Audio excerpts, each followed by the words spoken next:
বাংলাদেশের রাজধানী ঢাকা। আর রাজধানীর গুরুত্বপূর্ণ একটি স্থান মতিঝিল। আর এই মতিঝিলে আসলেই পরে শাপলা চত্বরটি। এই শাপলা চত্বরে আসলে চোখে পড়ে সেই উঁচু ভবনটি। এটি 37 তলা বিশিষ্ট।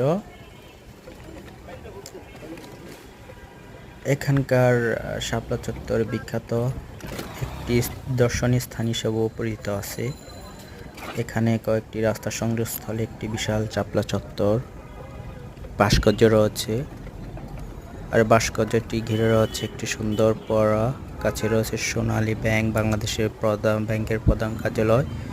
এছাড়া রয়েছে অন্যান্য ভবন। শাপলা চত্বর থেকে পশ্চিম দিকের রাস্তায় এগিয়ে গেলে হাতে ডানে